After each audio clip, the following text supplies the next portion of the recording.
আলী রাদিয়াল্লাহু তাআলা বললেন, আমরা তো বলি সব সমস্যার সমাধান দিতে পারে আল কোরআন, কোরআন দিয়ে সমস্যার সমাধান হয়ে গেল। শোনো, যেই দুধের ওজন একটা চেয়ে আরেকটার অর্ধেকের মতো, ওইটা হলো মেয়ের মা, ওটা মেয়ের মার দুধ, কন্যা সন্তান প্রসব করেছে। আর যেই মায়ের দুধের ওজন এর চেয়ে দ্বিগুণের কাছাকাছি, ওটা পুত্র সন্তান প্রসব করেছে। সবাই প্রশ্ন করলো, কি করে বুঝলেন? কোরআনে আর কি পেলেন? বললেন, আল্লাহ রাব্বুল আলামিন নারীদের দুইজনের সাক্ষী পুরুষের কয়জনের সমান? একটি শরীয়তের বিচার আদালত, শরীয়তের বিচারে একটি পুরুষের সাক্ষীর সমান কয়টা নারী? দুইটা নারীর সাক্ষীর সমান একটা পুরুষ। তার মানে সাক্ষী গ্রহণের ক্ষেত্রে পুরুষ নারীর দ্বিগুণ পাওয়া।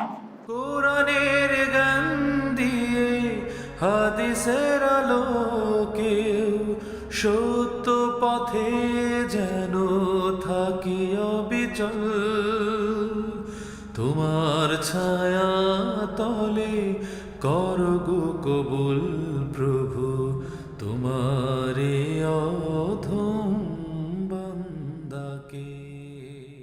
হযরত আলী রাদিয়াল্লাহু তাআলার কাছে গেলেন। আলী রাদিয়াল্লাহু তাআলা বললেন, শোনো, তোমার বিচার করার জন্য তুমি আমাকে দুই দিক থেকে সহযোগিতা করতে হবে। বলে, কি সহযোগিতা করতে পারি? বলল, তোমাকে আর কিছু করা লাগবে না, তুমি আলাদা দুইটা সমান ওজনের পাত্রে, সমান ওজনের দুইটা পাত্রের ভিতরে আলাদা আলাদা দুই স্ত্রী থেকে দুধ নিবে, আর ওই দুধটাকে তুমি মনে রাখবে বা লিখে রাখবে কোনটা কার, আমার কাছে নিয়ে আসবে। ইহুদি বললেন, আলী তুমি কি কথা বলতেছো? কেমন মুসলমান তোমরা? বলো কোরআন আর ইসলাম দিয়ে চলো, কিন্তু আমার স্ত্রীর দুধ কেন তোমাকে দেব? হযরত আলী বললেন, তুমি আমার কথাটুকু মানো, এরপরে যা করার তুমি করো, বুঝে না আসলে। ইহুদি বললেন, ঠিক আছে। বাড়ি গেলেন, সমান ওজনের দুটি পাত্র নিলেন, দুই স্ত্রী থেকে আলাদা সমান করে দুধ নিলেন। ওই দুধগুলার মধ্যে চিহু দিলেন কোনটা কার, ছোট স্ত্রীর কোনটা, বড় স্ত্রীর কোনটা। হযরত আলী রাদিয়াল্লাহু তাআলার কাছে গেলেন। আলী রাদিয়াল্লাহু তাআলা বললেন, মিজান নিয়ে আসো, দাড়ি পাল্লা নিয়ে আসো। কি নিয়ে আসো? দাড়ি। ইনসাফের প্রতীক হচ্ছে দাড়ি পাল্লা। মিজানের মূল মাপকাঠি হচ্ছে এই মিজান। এই নামটা কে রাখছে? আল্লাহ তাতগাউ ফিল মিজান। দাড়ি পাল্লা নিয়ে আসো। দাড়ি পাল্লা নিয়ে আসা হলো হযরত আলী রাদিয়াল্লাহু তাআলার বিচার দেখার জন্য, ইসলাম কোরআন সব সমস্যার সমাধান এটা দেখার জন্য হাজার হাজার জনতার ঢল পড়ে গেল, বীর হয়ে গেল। দুইজন স্ত্রী, দুধের পাত্রের ওজন কি এক সমান না, বেশি না কম? দুধের ওজন, দুধের পাত্রের ওজন এক সমান, দুধ এক সমান, কিন্তু একই ওই পাল্লার মধ্যে যখন দুইটা দেওয়া হলো, দেখা গেল একটার থেকে আরেকটার ওজন দ্বিগুণের কাছাকাছি হয়ে গেল। হযরত আলী কে সবাই প্রশ্ন করলো, আপনি কি বুঝলেন, কেন এমনটা করলেন? আলী রাদিয়াল্লাহু তাআলা বললেন, আমরা তো বলি সব সমস্যার সমাধান দিতে পারে আল কোরআন, কোরআন দিয়ে সমস্যার সমাধান হয়ে গেল। শোনো, যেই দুধের ওজন একটা চেয়ে আরেকটার অর্ধেকের মতো, ওইটা হলো মেয়ের মা, ওটা মেয়ের মার দুধ, কন্যা সন্তান প্রসব করেছে। আর যেই মায়ের দুধের ওজন এর চেয়ে দ্বিগুণের কাছাকাছি, ওটা পুত্র সন্তান প্রসব করেছে। সবাই প্রশ্ন করলো, কি করে বুঝলেন? কোরআনে আর কি পেলেন? বললেন, আল্লাহ রাব্বুল আলামিন নারীদের দুইজনের সাক্ষী পুরুষের কয়জনের সমান? একটি শরীয়তের বিচার আদালত, শরীয়তের বিচারে একটি পুরুষের সাক্ষীর সমান কয়টা নারী? দুইটা নারীর সাক্ষীর সমান একটা পুরুষ। তার মানে সাক্ষী গ্রহণের ক্ষেত্রে পুরুষ নারীর দ্বিগুণ পাওয়া। আবার পৈতৃক সম্পদ বন্টনে কন্যা যা পাবে, পুত্র সন্তানদার কতটুকুন পাবে? দ্বিগুণ পাবে। শক্তি সাহসিকতার দিকে পুরুষ বেশি না নারী বেশি?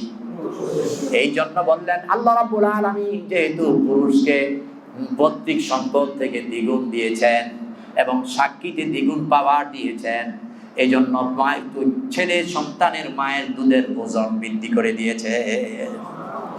বিচার কোরআন থেকে হয়েছে না কোরআনের বাইরে? কোরআন থেকে হয়েছে না কোরআনের বাইরে? এবার ইহুদি বললেন, আমি এটা পরীক্ষা করে দেখবো। খোলা তরবারি নিলেন, দুই স্ত্রীকে ডাকলেন, ছোট স্ত্রীর কাছে গিয়ে বললেন, আল্লাহর কসম করে বললাম, এখনো যদি মিথ্যা বলো গর্দান ফেলে দেব। আলী রাদিয়াল্লাহু তাআলা বিচার করে দিয়েছে। এবার স্ত্রী বললেন, স্বামী আমার, আল্লাহর হস্তে জীবন ভিক্ষা চাই, আমি মিথ্যা বলেছি, কন্যা প্রসব করেছি, কিন্তু আমাকে মাফ করে দে। তাহলে বিশ্বাসে আর ঘাটতি থাকলো? এই জন্য সব সমস্যার সমাধান দিতে পারে আল কোরআন। এই জন্য এখন আঁকা বাঁকা পথ ছেড়ে দুনিয়ার মুসলিম, বিশেষ করে যদি দুনিয়ার শান্তি চাই, পরকালে মুক্তি চাই, আল্লাহর কোরআন, আল্লাহর বিধান, আল্লাহর দেওয়া জীবন ব্যবস্থা ছাড়া আর কোথাও নিরাপত্তা, শান্তি নামক কিছু খুঁজে পাবো না। এরপরে বললেন, তাহলে আপনি যে বললেন কসব কি ছিল, কেন কচ্ছপ হলো? আমাদের সময় হাতে কম, শর্ট শেষ কথাটা বলে দিচ্ছি। কচ্ছপ ছিলেন বনী ইসরাঈলীদের একজন বিখ্যাত আলেম এবং রাহবার। তার একটি সুন্দরী বোন ছিল। ওই সুন্দরী বোনটা দিয়ে দেহ ব্যবসা করাতো অর্থের বিনিময়ে। যখন মানুষ পরিচিত কাউকে দেখত, তখন উনি পালিয়ে যেতেন, নিজেকে গোপন করে নিতেন, আড়ালে নিয়ে যেতেন। আল্লাহ রাব্বুল আলামিন তার প্রতি নারাজ হয়ে তাকে কচ্ছপে পরিণত করে দিলেন। এই জন্য দেখবেন এখন কচ্ছপ আপনি গ্রামে হাঁটিতে খাটিতে দেখবেন, রৌদ্র পোহায় শীতের সকালে মাথা বের করে, যদি কোনো মতে কেউ ধরতে পারে, এই যে মাথাটা ভিতরে নিয়ে যায়, হাজার চেষ্টা করার পরও সেই মাথা বের করা যায় না।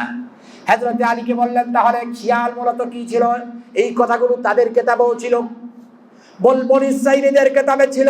বললেন, শিয়াল মূলত কি ছিল, কেন শিয়াল হলো? হযরত আলী বললেন, শিয়াল ছিল বনী ইসরাঈলীদের সবচাইতে সংখ্যাগরিষ্ঠ হাজী, যার হজের সংখ্যা ছিল ফাওকাল মিয়া, 100-এর উপরে। যার হজ ছিল কয়টা? 100-এর উপরে। কিন্তু সেই হাজী রাতের বেলায় চুরি করত। রাতের বেলায় কি করত? চুরি করত। আপনি দেখবেন আপনার আমার অনেক জায়গায় কত হাজী, কত সম্পদের মালিক, কত নেতা, মানুষের শোকের সামনে সাধু, কিন্তু আঙ্গুলির ইশারা দিয়া, রাতের অন্ধকারে দুর্বিসন্ধি দিয়া, একদল সন্ত্রাস যুবক দিয়া মানুষের থেকে চাঁদাবাজি করে 2 নাম্বার টাকা উপার্জন করে। আছে কি নাই? এই ধরনের চরিত্র ছিল তার। হজে যায় বারবার, আর কই কি উনি বারবার হজে যায়, ওনার মতো ভালো মানুষ হচ্ছে কি হয় না। কিন্তু আসল চরিত্রটা কে দেখে? যদি বলেন কে দেখে? আল্লাহ তাআলা।